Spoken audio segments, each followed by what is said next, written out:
Listeners, welcome to the Business of Wellness. I am your host, Jackie London, and I am a registered dietitian. This is the podcast where we explore the intersection of all things nutrition science, business, culture, politics, everything, you name it. It's all happening here. I feel like I've been at MIA for a while. So if you're just tuning in, welcome. I'm thrilled to have you here. If you are a recurring listener, I'm so sorry. I don't know. I feel like life has just completely caught up with me. It's no excuse because I do have a wonderful lineup in store for you, starting with today's guest. Stevi Gable Carr is the founder and CEO of Wise Wellness Guild, which is a consultancy and media agency dedicated to advancing individuals and organizations through whole self wellness. Wise Wellness Guild partners with leading corporations, including Kroger and P&G and many others, providing strategic growth consultation, consumer market insights, programming, advertising, and access to a thriving community of more than 60,000 wellness consumers across 50 states and 9 countries. Beyond Wise, Stevi is the co-founder of WellNXT, a national wellness movement designed to ignite community, health, and inspiration through in-person activations. I had a fantastic conversation with Stevi. I absolutely loved this. Was our first time meeting, and I feel like we just connected instantly. She came on to talk about her new book, which is out now, and you will find all of the details for that in our show notes. I just can't say enough great things about Stevi, but I think you're going to feel the same as I do after you hear this episode. So with that, let's get into it. Enjoy. Stevi, welcome to the Business of Wellness. It is already so exciting to have you here. We've just been chatting offline before we got started with recording, and I feel like we have so much to talk about that I cannot wait to dive in. So thank you for being here. Oh, I'm so excited to be here. As I'd mentioned, I'm such a fan, and the work that you've been doing on really bringing these important topics to life is something that I'm very passionate about. So it's just so grateful to have the opportunity to be on here with you. So, all right. So for those who are not familiar with you or your work, let's just start from the beginning. I mean, not, we don't have to start with, your birth chart, but we could get just the elevator pitch of you. Who are you? What do you do? Let's start there. Yeah, absolutely. So I'm Stevi Gable Carr. I'm the founder and CEO of Wise Wellness Guild and the co-founder of WellNXT. I really help brands, leaders, and communities help to unlock their full potential through whole self wellness. I really believe in the power of strategy, storytelling, and science. And I support organizations of all sizes, from startups to Fortune 100 companies. And I just really help them to build trust, impact, and legacy through well-being, because I do believe in the opportunity to catalyze human potential. And there's nothing more human than wellness. How did you get into this line of work? How did you get started in this field? Yeah, so I used to work at CPG. I was at Procter and Gamble for about a decade. And it was during that time that I really started to recognize that there was something going on with individuals who were in positions of leadership that were trying to achieve peak performance. And I saw so many of them burning out. It was at the same time that the Women in the Workplace article came out and report from McKinsey. And I, reading my spidey senses and reading the tea leaves were kind of saying there's something about achievement and sustained legacy that is really intersecting with whole self wellness as a foundation. And at the same time, when I was working at Procter and Gamble, I was working on a capability with the cognitive and behavioral sciences group about the habit formation of brands. So why do people pick Tide? Why do people, like the smell of herbal essences? And I started to recognize that we can build habit formation, and we can tell people how to feel about something through leveraging their 5 senses and emotion. And it just really powerful. As I was thinking about my own legacy, I said, I feel as though this capability, while it's great that it's driving revenue and it's great that it's making a difference for shareholders, I feel like we could also be leveraging this in the healthcare space to help people really drive habit change and formation to stay well longer before they get sick. So I leapt into healthcare, wanting to learn more about that ecosystem. And that really started to formulate a lot around brain health, understanding about resilience, the 3 R's of resilience with rest, recovery, and renewal. And I started to get really curious about how individuals could really take autonomy and accountability over their own health and wellness to be able to sustain peak performance over time. The thing is, Stevi, is that I have so many questions. Yes. I already had so many questions to ask you, and now I'm hearing you talk, and I realize I have many more questions. So, all right, so we have to just pause here for a second. You said herbal essences, and it just brings me right back to childhood. Like I can smell it as you say it. And I'm so curious to hear your thoughts on this because this is something that I still wonder about today. I remember becoming aware of as a kid when I first was introduced to herbal essences. And now I think about it a lot, which is the difference between product and brand. Yes. And there's so many things that people think of as product that are actually brand. And then Yep. there are so many things that, when you're working in a brand capacity, you wish were present in a product. And when I think about the kind of like OG of herbal essences, I think, yes, there's like a lot that's happening here that you can tell people how to experience the product. But what was unique about it was the smell. And it was so delicious. There's no other product that I can think of that matches that smell and how wonderful it was. And that it was like a full shower experience when you were using it, right? And that's product. And you can't really, if you didn't have that, you couldn't really do what you did with it, right? So I wonder if you could speak to these distinctions and your experience in that area. So, product performance is a lot about how something truly shows up and will deliver against a benefit. Right. And I think a lot of times people in this ecosystem focus on so much of what is it going to do for me instead of how is it going to make me feel? How is Yeah. it going to help me achieve my values? How is it going to help Yeah. me elevate and escalate into this version of myself that I want to become? We've lost a bit of the aspiration in connection with the delivery. We either have very aspirational brands or we have very benefit driven, and we've lost a little bit of that storytelling and romance. And it's so interesting. You go back to the herbal essences example of, they used to have so much market share that the brand experience that you've created. So you're talking about the product delivery, but you've created a brand in your head based on the emotion that you felt at that stage in your life, maybe when you were growing up. And that is the brand reflection of this like very sensorial full shower experience that was, well, maybe not organic and maybe not like exactly like good for you. It definitely delivered against that delight factor that like escalated to this botanical kind of brand experience. It made you feel something. And I think that that's the difference of brand is really showing up in a way that allows for people to have consistency and persistency, but artistry over time.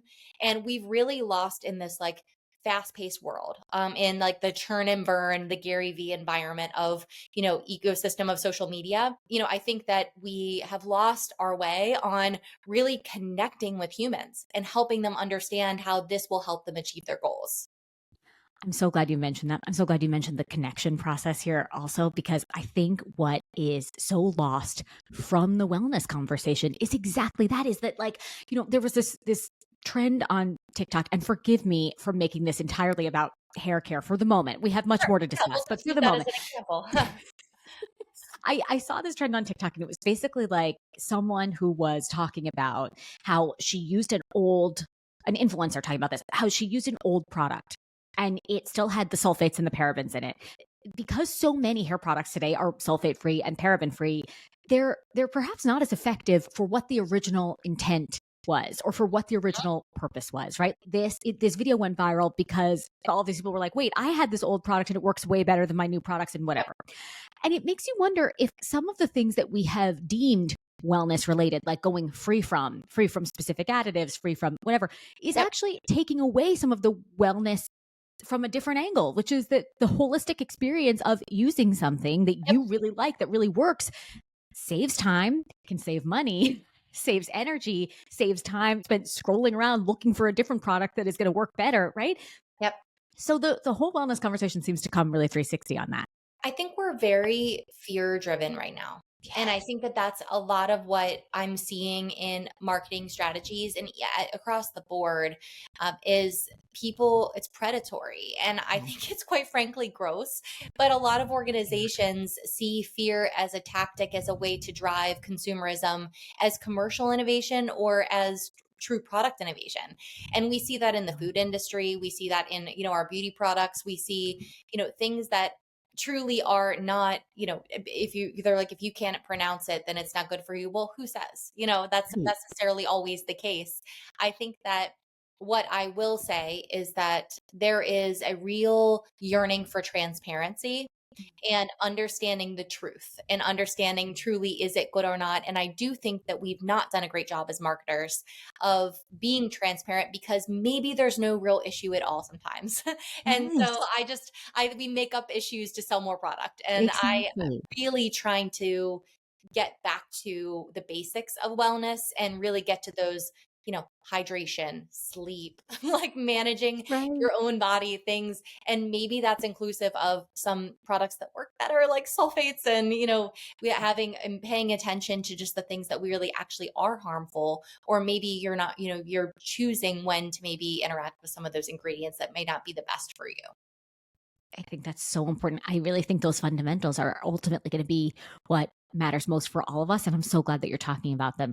Can we discuss, now that we have gone there with these fundamentals of wellness, Sure. are these in the book? Because your book is coming out. I think by the time people are listening to this, it should be Yes. out. Yes, absolutely.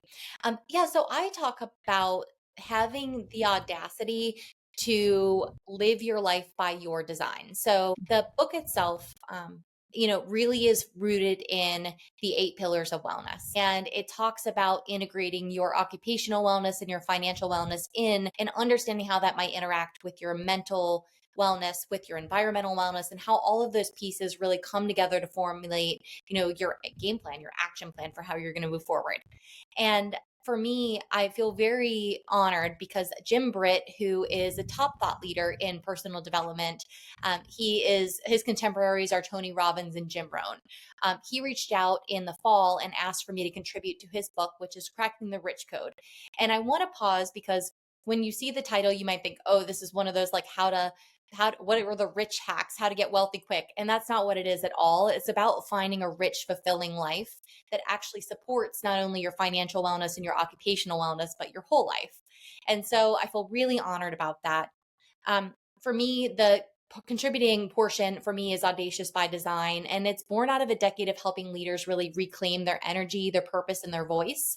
We use, the foundation of values. We talk about managing your energy versus managing your time. We talk about the importance of choosing to disappoint others over betraying yourself. And there's just so much packed into this. I feel like it poured out of me. It was the easiest thing I've ever written. And I'm just very excited because there's 6 acts that I feel like, from my coaching experience and my personal experience, that I've really been able to condense down into what's the playbook to ensure that you can sustain, your energy and wellness over time so you can achieve the legacy that you desire. I really need this book because I think, like, the thing that you said that I relate to the most is this. I can only imagine that if I struggle with it, and if it's something that you have touched on because you know that people struggle with it, or if perhaps you have yourself struggled with it, is the disappointing other people, like the Oh, temporary yeah. disappointment, in order to stay aligned with your values and kind of stay on your own side.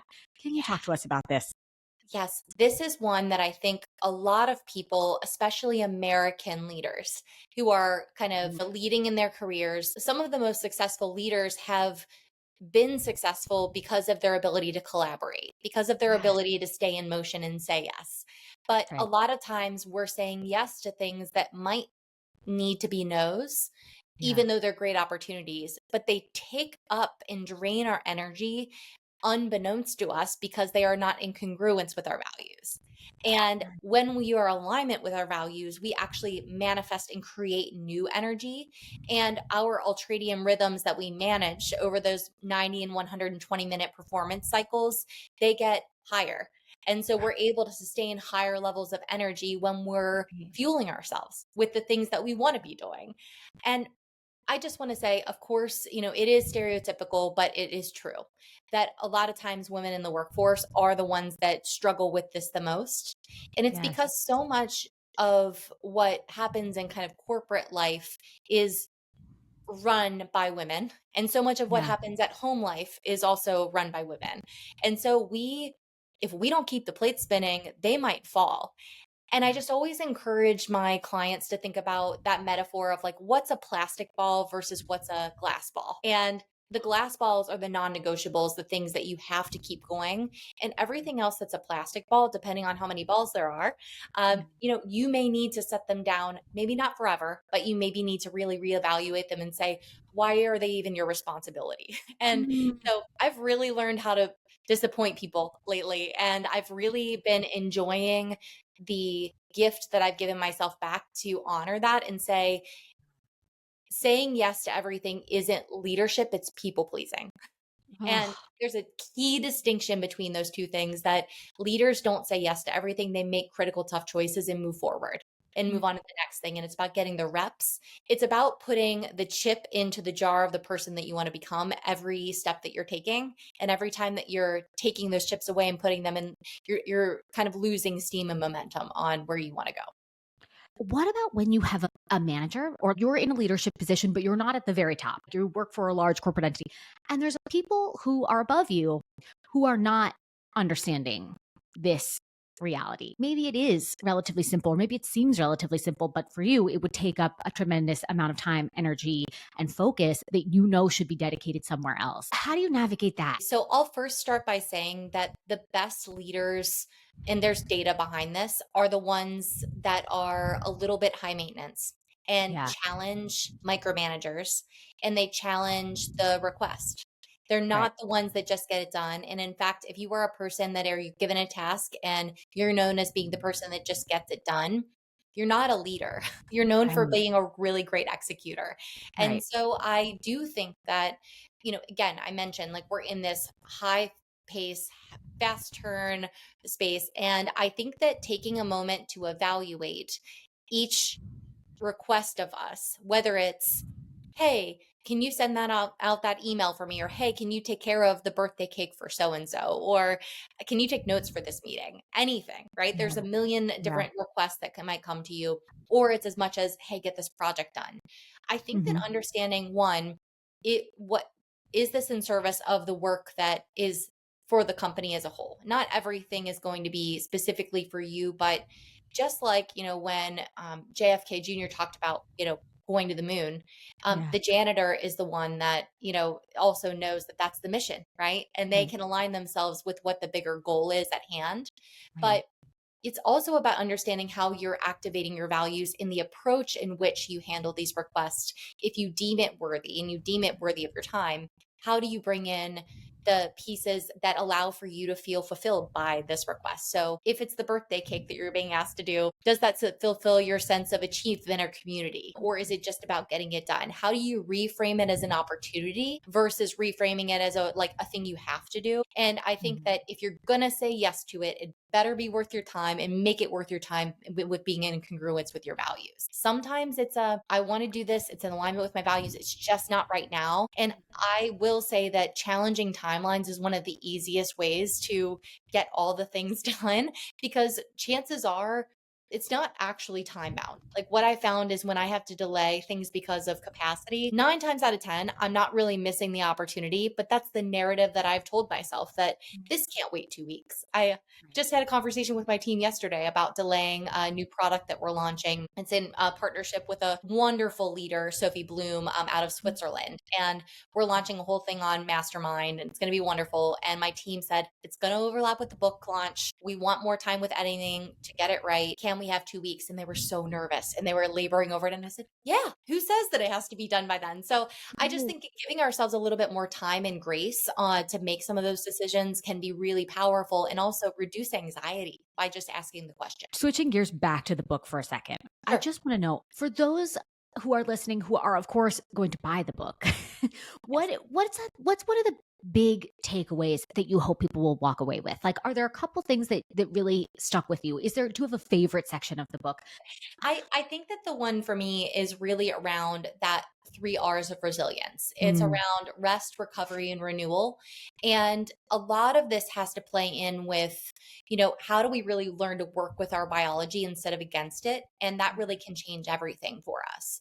That's yeah. everything from when we say rest, we're not always saying, go and power down and take a full day away. That's not what I'm saying. I'm saying 2-minute mindfulness habits, once an hour to really kind of give your brain the ability to unplug from this screen that we're all attached to, and go literally touch grass. Like go and, I have all this greenery behind me I here. love it. Like I do this to trick my brain quite literally to be able to into forest therapy because I'm on Zoom calls all day. It's about Right. getting up and getting air in your lungs. and allowing for yourself to remind yourself that you're a human being, not a human doing. That's one of my favorite phrases that I say when I try to blow past all my red flags and, when I feel like I'm pushing myself too hard. I think that recovery is one that, as we think about the things that we actively do to participate, it looks like, how are we nourishing ourselves with the right food? How are we ensuring that we are paying attention to the content that we're absorbing, that we are, really conscious about how we're expending our energy? And that recovery, just like you would recover from a marathon, you need to be doing that regularly and through cycle, especially when you've gone through a really busy season or experience. Mm. And the one I think we talk about the least is really this renewal. Mm. And it's the one that people spend the least amount of time on, because you can probably eke through the rest, recovery, renewal cycle to get through resilience. But over time, this idea of renewal is crucial, which is about relighting that spark inside of you. It's about having a sense of awe and wonder and really allowing for yourself to be realigned with your values and truly catalyze yourself again to say, I can go do this another day. I can go do this another season. And I love this conversation because it sounds woo woo to people who are very data driven like myself. However, when you experience that re-spark or that relighting, it really does allow for you to achieve more, to perform at a higher level, and allows for you to just feel more fulfilled. And I get really excited about having conversations with my coaching clients when we talk about things like this, because nobody's really paying attention to that conversation about how do you relight that spark regularly. It's not about quarterly, it's not about yearly, it's about like daily, multiple times a day, of things that just are really going to light you up and fuel up. Not to give too much of the book away, but how do we relight? Yeah. How do we are there a couple things you can, Absolutely. just asking for a friend, just Yeah. we can start So right away. it's not always about like the work in front of you. Like Right. getting back to your, why do I show up every day? So Mm. for me, sometimes it's about having something that creatively reminds me of the vision that I want for my life. And one exercise that I take people through when I'm giving my talk, Audacious by Design, is about showing people 5 random creative pictures. And there's one of piano keys, one of a beach scene at sunset, one that is of a cupcake, and so on and so forth. So stilettos, random. And I ask people to go back to a memory or an experience of one of those visuals that reminds them of something that is in congruence with their values. And so for me, I always talk about my experience with my son. We go vacation at Siesta Key often, and we love it down there. It's very peaceful, very quiet. And I have this memory of he and I coming back from dinner one night, and we both ran into the ocean with our clothes on, and the belly laugh cackle that he let out, and just so delighted that we were breaking the rules and like being in that ocean. And it was so beautiful at sunset, that pink sky, it was just gorgeous. And I really just, like, those moments for me go back to, it connects back to my value of family. It goes back to my value of flexibility. The reason why I work so hard as an entrepreneur and business owner is so I can have these experiences and not have to ask someone permission to take my family on vacation, right? And I want him to see me working really hard, because I want him to know that I'm doing something for purpose and impact. And it's not just about making money for somebody else, but it's about really fueling myself up as a human first and creating these wonderful childhood experiences. And that alone, I told you that story in what it was, that, a minute or two, but you can tell, like, I already feel energized because I've relit that why. And I understand why I can get right back into like the work that I'm doing, because it allows for me to build that energy and build that momentum inside of me. Um, and so I don't know if you have any, memories or experiences or things that, you can kind of bring yourself back to regularly that really allow for you to kind of relight that spark or candle. I love your approach of doing it with these visuals, of starting with certain visuals. You pick one, or perhaps you're in a setting where you're picking the one for someone even, which I think could Yes. also be so helpful, because I think some of the issues that we face now are related to this decision fatigue, the unbelievable burnout. And I have to say, I've said this a lot recently, and I think that what burns me out now, which is so different from my corporate life, is that with great privilege comes great responsibility, right? It's such an amazing thing to be able to work for yourself. But the one thing that sometimes makes me feel like, oh my God, I can't believe I have to do this again today is that Yes. with every hour of the day, only I am in charge of how I spend my time, right? So there's lots of, yeah, sure, there's things I have to. Tomorrow I've got to go to the dentist and the orthodontist at the same time. Yep. It's like, Yes. of course, like there's things you have to do, right? But I'm in charge of where I spend that time. And so making those constant micro decisions of how long to spend on something or whether or not to get involved in something, things like that is the part of the job that I don't love as much, even though I'm so grateful to be able to be in that position. I do have a bit of a hack for you that you might just find interesting or want to try. This is not Yes. in the book. This is a total freebie for your podcast listener. So I do really subscribe to that idea that you can only effectively get 3 things done a day. And Oh, I will tell you, I am important. Yeah. very, and just Jeff Bezos subscribes to this. Barack Obama subscribes to this. There are a lot of people who have a lot busier lives than I do that subscribe to this. And so they make a list of the top things. And then I started doing something very interesting where I would take those things and I actually block a full hour for each one of those things on my calendar. So I believe that if there's anything that's costing more than an hour of my time, that I need to be outsourcing it. And that, again, great privilege, right? Or I have a Right. team member help me with it and get it to a place where like it's almost there, but an hour of my time. So if you do the math, if we're technically working, 8 to 10 hours a day, I'm only blocking out 3 hours for like actively doing. That allows for me to have buffer where some of those things might take 20 minutes. That's an extra 40 minutes for you back that can feel incredibly energizing and say, oh, maybe I can get to that one other thing that I have on my list that I've been hunting. But I just do think that it's about prioritization and also about if the laundry list is going to haunt you, why do we Yeah. continue to allow for it to like own our time instead Right. of allowing for the time to work for us and allowing for other pieces of the things to just fall away? It's that extreme prioritization, I think, is the only way to kind of effectively work through that. I'm trying this immediately. I mean, it's not too late to start it today. I actually think that's so important. I think you're totally, especially because what you're saying just makes total sense.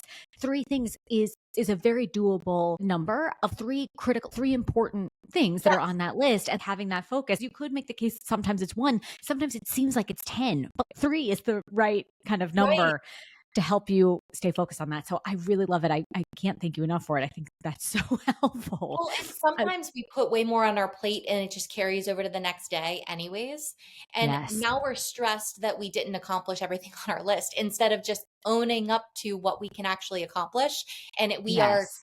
we are committing to ourselves that this is what we can do. And then you can create micro habits of things that maybe Mhm. when you're starting to realize how efficient you can really be, maybe you can fit 4 in, right? Maybe you can fit Yeah. 5 in. But I don't know. I'm still a big believer in the power of actually having that space, especially somebody as a leader in your space.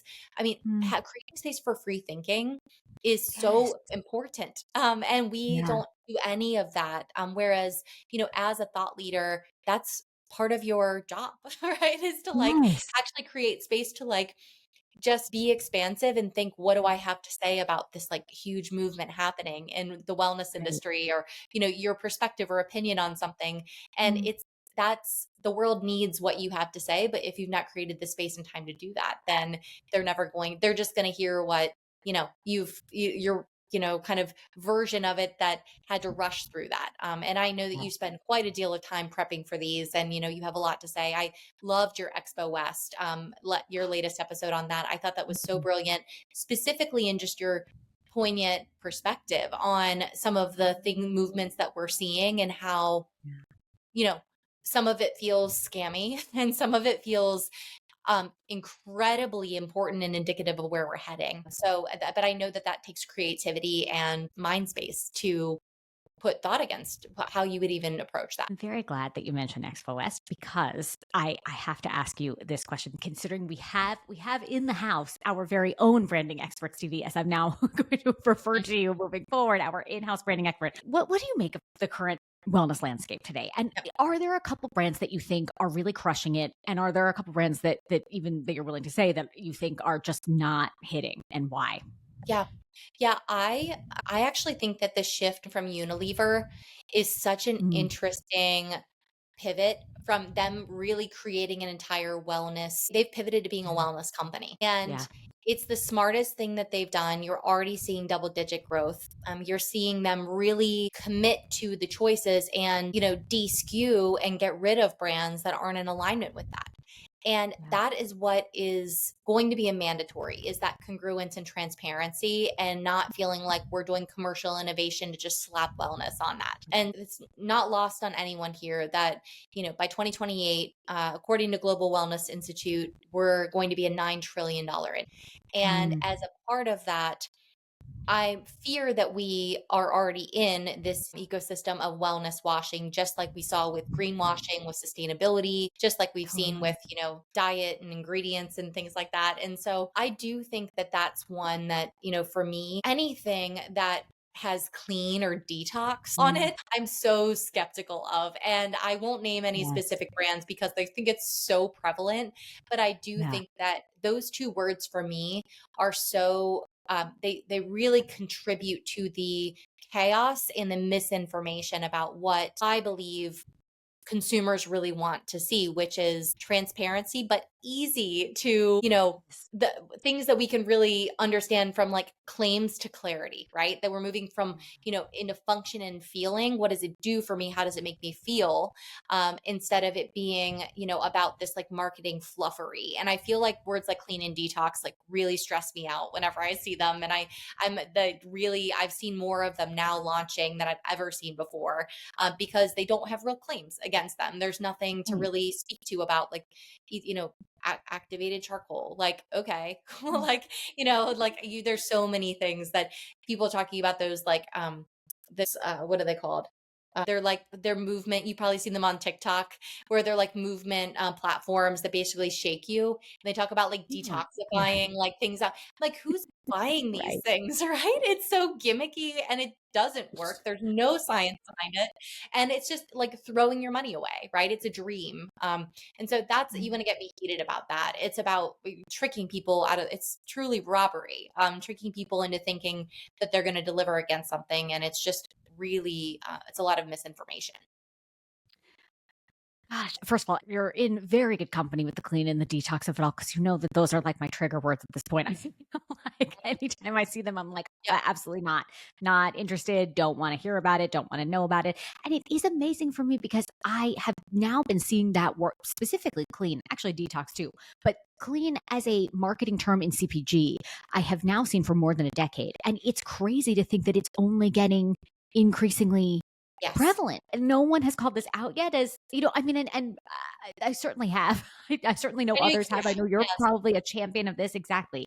And the question is, it clearly is working, right? Because otherwise brands wouldn't do it, because Yep. that's ultimately the thing, is that you're beholden to the market. It's why I think that this whole, and not to take us down too much of a rabbit hole here, but it's why I think this power of the constant drumbeat of seed oils are poison is so dangerous for us.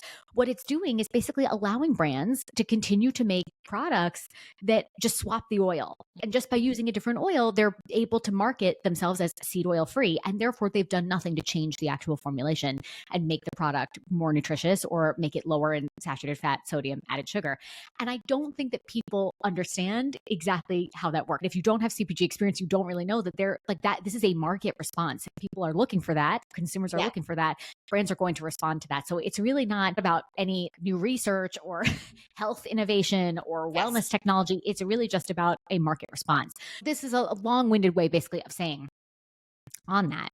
I'm looking at somebody like Pepsi, and I'm thinking about your Mhm. example of Unilever, which is such a great example. What is Unilever getting right versus PepsiCo? Because Sure. both are trying to play in the wellness space. Just from these big brand examples, what do you think about that?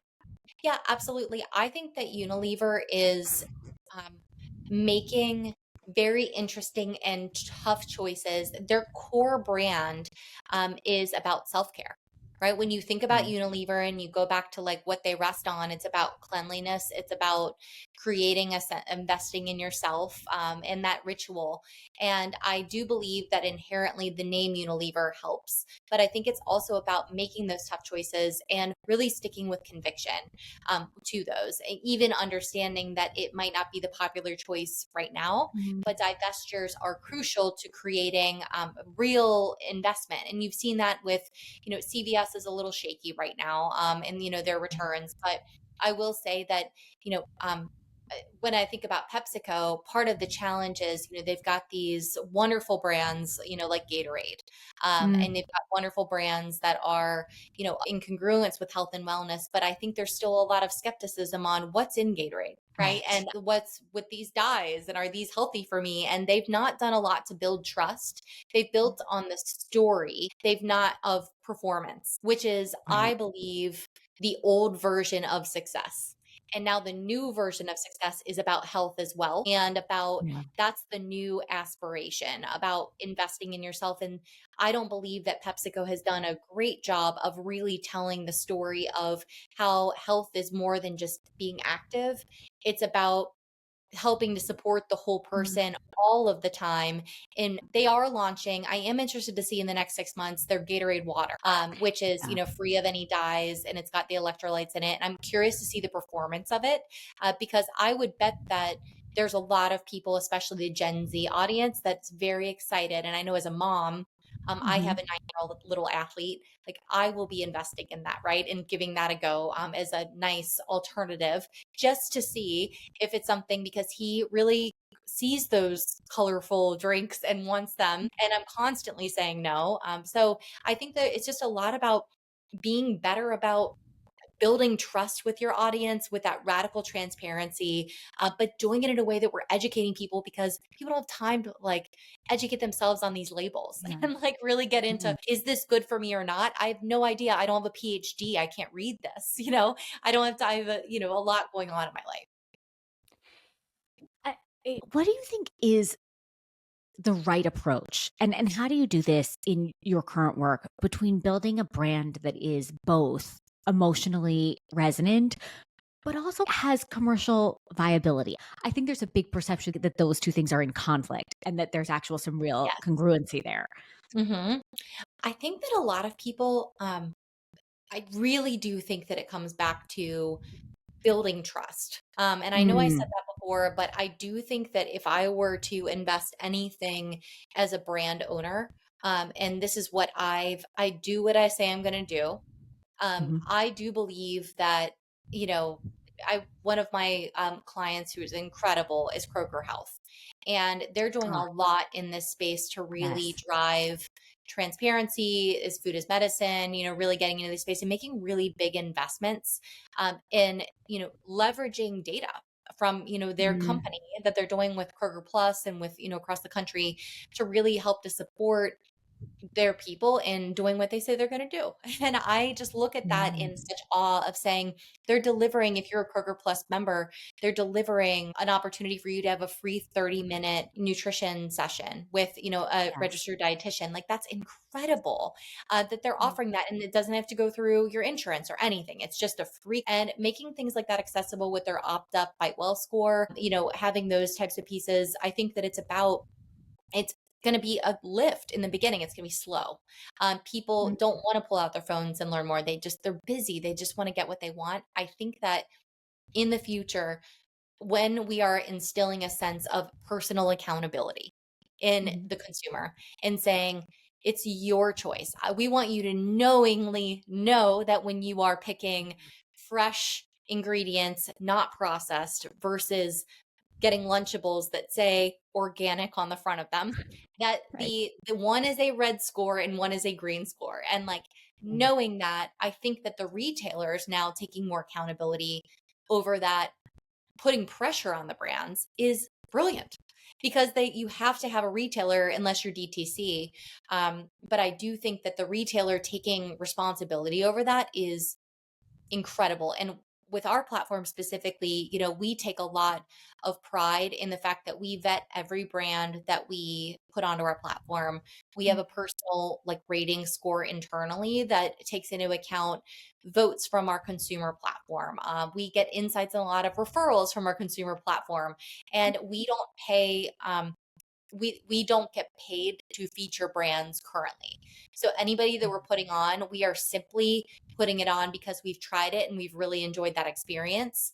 We are working on an advertising option, but that's only from the brands that we are reaching out to. We don't take any inbound requests. So I'm very excited and proud of that because there's a lot of fluff out there that we want to be associated with being the true thought leader and the tried and true tested wellness experiences that you Yeah. can come to know and love, but trust that we've done all the vetting for you. What is it that you guys are specifically looking for? And what are some of the things that really hit for you that you think this is going to be huge, or this is something that I really would recommend because? We've about a 70,000 consumer community, and Mm. they are truly our engine, our lifeblood, and they give it to us straight. They tell us what they're enjoying and not enjoying, and creating a dialogue. We have a very trusted experience with our consumer community. I will tell you that one of our main beliefs at Wise Wellness Guild is that we believe that the key opinion leaders in communities, the ones that have a pulse on the specific communities in their communities. So Mhm. Miami versus Kansas City, their wellness ecosystem looks very different because the needs of those individuals are different based on culture and based on expect and availability and of ingredients, from a seasonality perspective. And so we really trust a lot of our local experts, our local brands, and they're a lot of times at the forefront of what is working and not because it's their livelihood is reliant on it. And so Yeah. we work with about 600 businesses on a daily basis to just generate those insights and kind of know where the ball's moving to next. And I think that has allowed for us to truly, that's our secret sauce, is our key opinion leaders and our consumer community being willing to just be brutally honest with us about what works and not. And we've put together reports like, what wearables we feel like are working best and not, and give a Mm. very um, trusted, like I think like open review of what we believe like is a scam and not, and kind of looking at like the performance of some of these rings that are tracking people, and do we think that it's worth the squeeze or not. And I think that ultimately a lot of these things, like I'm not a tracker person. Like I Mm. actually really struggle. The only thing I will track is my energy to keep me honest every once in a while. If I feel like I'm fit, I want to get back in the right cycle. But otherwise, I don't track calories. I don't track my steps. I don't do any of Yeah. that because I feel like it creates a sense of I'm now getting to like the competitive piece of it versus like Yeah. what's right for my energy that day. And so all of this to say that, I really do believe our secret sauce comes in the origin of why we started the company, which is to amplify the people who are doing the really work at the grassroots level and Mm. allow for us to hero and highlight them and all the great work they're doing. You make such an amazing point about how different communities have different needs and how we've kind of lost sight of that a little bit. I think sometimes we talk in more generalizations about wellness without realizing that actual well-being happens at the very most individual level, and then within communities, and having a community structure, community support, ways to actually work on in more individual level that actually tailors to the needs of someone's real life existence, their real life day to Yes. day. Are there specific things that come up in specific communities for you Yeah, guys? absolutely. What's been really fascinating as we're working at the more kind of city level is when we're talking to mayors and they're telling us Mm. what their city need. They have the pulse. They know their Yeah. citizens have already told them what it is. So if you're in, um, if you're in Louisville, they want to be a great place to age and retire. They have a very Awesome. large aging population, and so it needs to be a really great place to support for memory care, for aging in place, for supporting, kind of these more localized, walkable communities that allows for people to still be social, but also understanding that there's simply not enough caregivers for the number of people in the aging population right now. We've Yeah. really, that's honestly what keeps me up at night. I think because I have aging parents, but also because I just think about a lot of people who, I think it's something like 80% of people over the age of 60 like don't have an emergency contact. And that's devastating. It's so sad.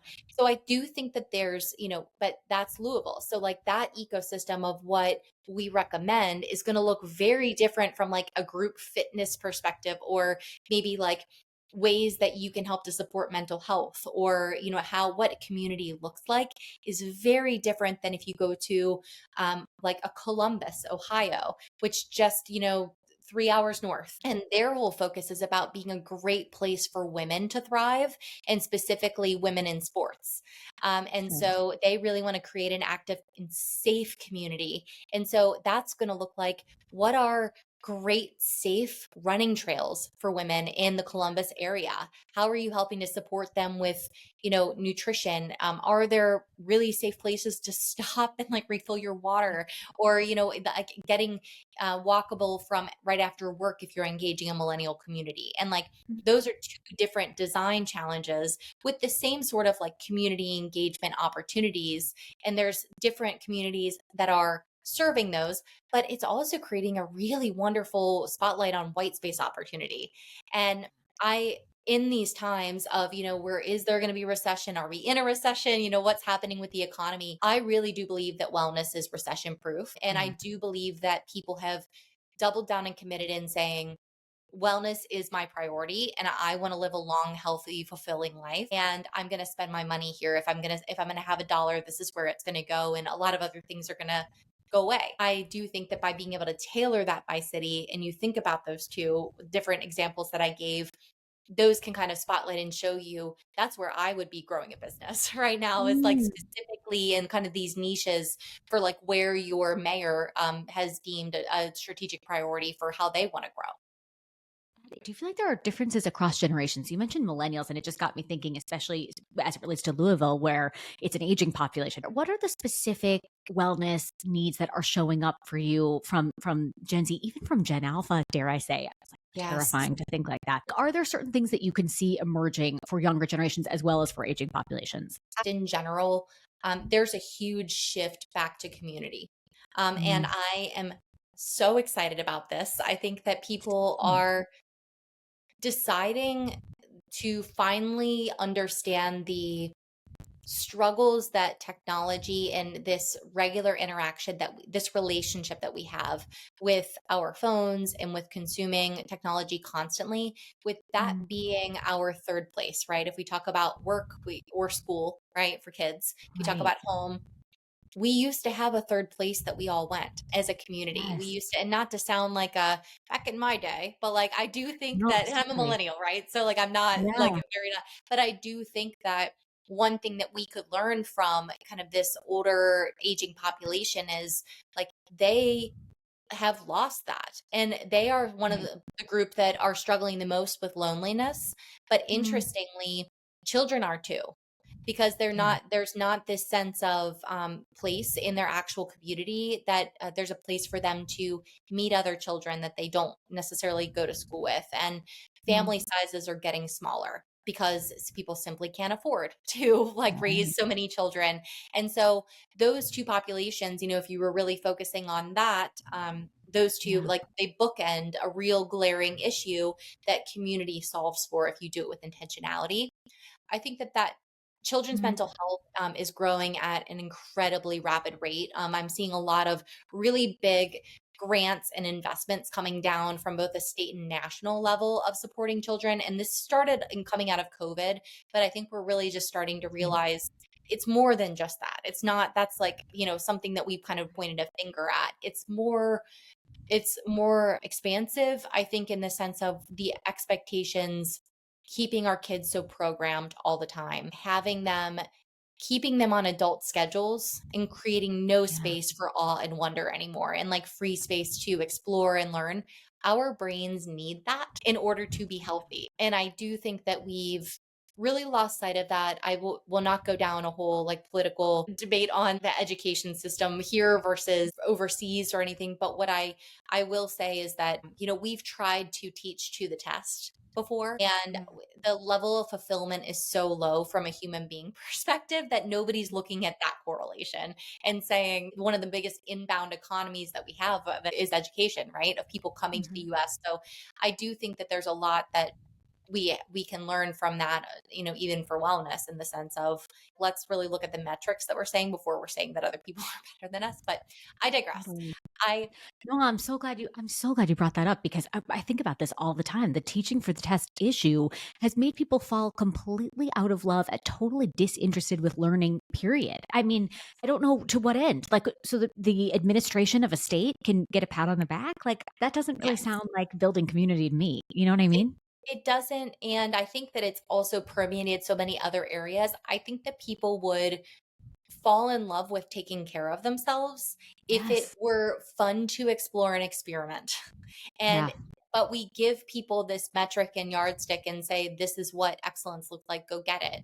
And Right. it's so unattainable because just like every community is different, every body is different. We all Right. have our own thumbprint and our own DNA and how that works. Mhm. And I just think that we've not really gotten to that. In a lot of cases, personalized wellness has become so unattainable financially. I think I saw like a Yeah. $200,000 longevity investment recently launched, program. I'm like, okay, Mm. like let's talk I about know. how that's only obviously for the uber wealthy, which is like, great. I hope those learnings cascade down. But I do think that there's so much to be said for. I just had a great conversation with somebody yesterday about Mm. the implication of the arts on Oh, wellness. And then yeah. I already talked about forest therapy, that Yeah. in Japan, they prescribe Park RX, right? Where you Okay. can go and actually, instead of taking blood pressure medication, you can go and get your cortisol levels checked, and you can go through and they measure, the decrease, and understanding how just by purely being in nature and not being connected to technology really allows for you to reconnect. And I do think that that's a bigger conversation that we have to have, of like, these things that we deem as leisure are seen as frivolous, but with the things Yeah. that we can, and those are quantifiable, right? We have data against them, but for some reason, because they're so accessible, they're deemed as not worthy solutions to whole self wellness strategies. And so I'm like, Mm. it's quite literally anybody, even in New York, has access to a park and has access Right. to, clean water. Hopefully, I would say that's obviously still a bit of a privilege some places, but yeah, it's very interesting conundrum that I kind of grapple with sometimes. I think one of the more micro issues that you bring up just by talking about this is exactly what you said, which is our relationship with measuring. And even in Japan, how if you are to measure certain baseline metrics to make sure that you're staying in a certain place or that you're improving in a certain way, but then it's also something that's devoid of measuring, like spending time outside, that this balancing act of what should be measured versus what should not be, I think sometimes it gets really confusing. And I think ultimately the answer, and I think this is what you're saying, is it just kind of depends on the industry, the community, the people who are within that community. Like, what are the things that matter most to you? Is this a place where you think there's a measurement is needed versus applying this one size fits all approach to everything? Yeah, and also I think it truly comes back to that core. We measure things for proof because Right. we lack trust. Yes. And that's Yes. honestly where I think that the brands and individuals that are going to win are the ones that build the trust. So they don't Mm, need to have the claims, and they don't need to use fear, and they don't need to right. even measure. They may have their own internal measurement, but when you do what you say you're going to do over time, consistently and persistently, you're there your consumers are going to thank you for taking that decision away from them, because it's become such an Totally. obvious decision. And that's where I go Totally. to with Unilever. I think that they're really, in Kroger Health, are really going to win in that space. And I do think that Mhm. that's a challenge that, well, I know Walmart, as a retailer, it goes back and forth, but like, Target, I think that they don't always do what they say they're going to do consistently. Yeah. And they kind of bend and weave towards market shifts. And while I think that that is a wonderful short-term strategy, and I'm sure that they'll get a buck or two, for the person that's in charge, I do Mm, think that the longer term strategy says to us that by sticking to, serving the people that have been most loyal to you and continuing to serve them in a really meaningful way will help to drive, that brand resonance and real meaning. I will just make one side comment with this whole exposure of, Chinese luxury goods. And mm, specifically Lululemon is one that I'm very interested in seeing what happens when the house of cards comes falling down and we're starting to see. You probably don't know this about me. I actually went to fashion school. That's what I studied in oh my, college. And wow. I So cool. studied it because I loved the personal branding of a person. I Yeah. love the idea that, the way that I show up with my pearls and my white jacket is a reflection of my personal identity and the way I want to show up and be perceived when I'm thin sliced. And so that's why I got into it. So I'm very aware that the purse that you buy from, Coach is made in the same factory as a Prada bag, right? It's the same Mm, leather, it's the same quality, it's the same people making it on this, like basically the same lines, right? It's just different wow. branding once it gets to the US. And so I'm very acutely aware of that, but I don't think that in the wellness space, people are as aware that Yeah. of what we're about to see happen. I think that it's going to blow the lid off of a lot of things that we deem as really high quality and performance. And I think start to realize that maybe those, like, $100 yoga pants that we thought are making us run faster are really actually like $6 ones that we could have got off of Temu and like been fine, and so I do think that this accessibility for us is probably like good and meaningful, just because I do think that Mm, there's that, again, it gets to that transparency. And I think that there's a mm. lot of brands that have not been congruent with their values, and there's a lot that's about to be exposed through this whole experience. If you were building a brand, let's say a CPG brand in the wellness space today, where would you start? What would you want to do? And where do you think there's the biggest opportunity? Where do you think there's the greatest white space?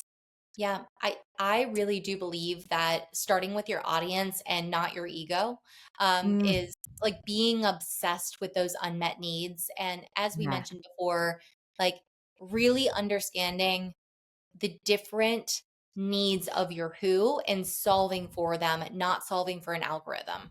I think Yeah. that we've really gotten in a really bad habit of letting, and by the way, I actually think that AI is wonderful. I love AI and I love everything that it's doing for productivity and taking things off my plate as a business owner. And I think it's Mm, wonderful. With that being said, getting back to the human level and actually having conversations with humans and really identifying like that tension, it's getting back to the basics of business and understanding like how do we really start to think about the ROI of wellness and mm, not just sales, but truly like that energy engagement and that lifetime value. I think that those are the brands that are going to last. Those are going to be the next unicorns, are about delivering extreme value with both heart and backbone, so that they're not mm. just marketing fluff that's recycled in the next best thing. It's not the get rich quick scheme anymore. It's really about solving there's still so many unmet human needs that need a human at the helm to solve them. Well said. Is there something that you do personally as a part of your own wellness routine that you feel like would surprise people? For me, the one thing that I do regularly that is very important to me is in the morning, no matter what, if it's snowing, raining, whatever, I do get outside and barefoot and I go and I stand outside for at least 5 minutes. And that may not surprise people, but I do Yeah. think that it is something that is incredibly important to me. And it's probably the most like woo woo thing that I do. It's very close outside of, I really believe in the power of intentionality and manifestation. And Yeah. so I do write, I actually just posted on my LinkedIn about finding my last round that I really like invested in sitting down and saying what I wanted out of my life and then being laser focused on those things. Um, What I don't do, I don't track everything. And I mentioned that before. Love that. I Yeah. really believe I went through a period in my life where I was tracking macros and I was, Mm, weighing things. And I just do believe that if you focus on portion, quality, and paying attention to how you feel, that mm, you can get a lot further faster. And it takes the joy, it and channels it in a way that you can experience life without stress, but also it creates these micro habits of, now I don't have to use my energy thinking about tracking the thing, so I can right. analyze it and optimize, and it gets back to the energy can be spent on the moment and really being fully present. I ask everyone this question. It is the signature of the business of wellness, Great. which is, what is one thing in the wellness space that if you were like that, if someone asked you, well, if as I am asking you, you would like to say goodbye to this thing tomorrow. Like, you can't come soon enough. This is the most annoying thing in the wellness space, the biggest BS that you've seen in since you got into the field. Yeah. The obsession with optimization. Oh, Um, I Wellness is not a just a math. little applause for that. Yes. Yeah, Love it. wellness is not a math problem. Like, it's not, you're not a productivity robot. I know that I met with a client yesterday that their employer asked for them to talk about their value that they bring to the business. And I can't think of anything more triggering about being asked to optimize myself in pursuit of my company and the Yeah. illusion that I'm only worth what my output is. And I'm so done with it. You are amazing as you are as a person, just showing up and breathing. Like, Yeah. congratulations. And that's a miracle. And Mm, I'm done with it. So what I really, and I think a lot of people are surprised to hear me say that, because I do think that I do talk a lot about your version of performance. mm. You achieve the things that you want to do, but it's not me telling you what you need to do. It's about you having the audacity to define that for yourself. Stevie, thank you so much. Tell everybody the name of the book again, where they can find it, when they can find it, and how to follow you in your work.